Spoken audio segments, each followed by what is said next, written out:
জি, আসসালামু আলাইকুম রহমতুল্লাহ।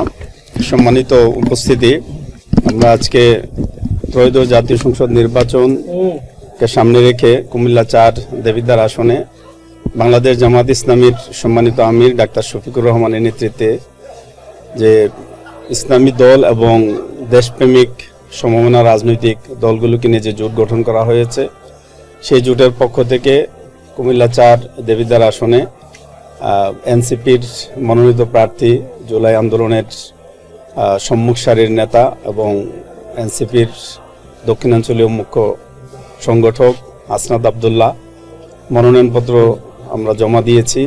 কেন্দ্রীয় সংগঠনের সিদ্ধান্তের আলোকেই আমি দেবিদ্বার আগামী দিনে একটি নতুন দেবিদ্বার হিসেবে উপহার দেওয়ার জন্য কাজ করে গিয়েছি। যেহেতু সংগঠন একটি বৃহত্তর স্বার্থে একটি জোট গঠন করেছে, সেহেতু আমি সেটাকে হাসি মুখে মেনে নিয়েছি এবং আমাদের শতভাগ প্রস্তুতি থাকার পরও কেন্দ্রীয় সংগঠনের সিদ্ধান্তকে আমরা শ্রদ্ধা জানিয়ে জামাত ইসলামী এই আসনে মনোনয়নপত্র জমা দিইনি।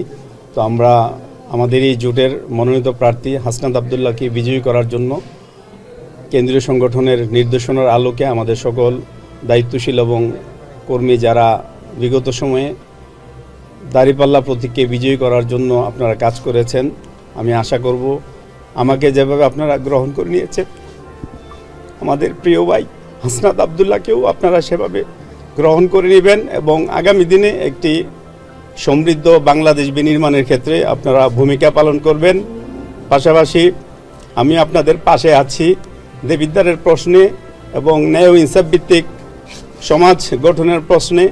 জুলাই আন্দোলনে যে আকাঙ্ক্ষা, সেই আকাঙ্ক্ষাকে পূরণ করার জন্য আমি আরও বড় ধরনের স্যাক্রিফাইস করার জন্য প্রস্তুত আছি।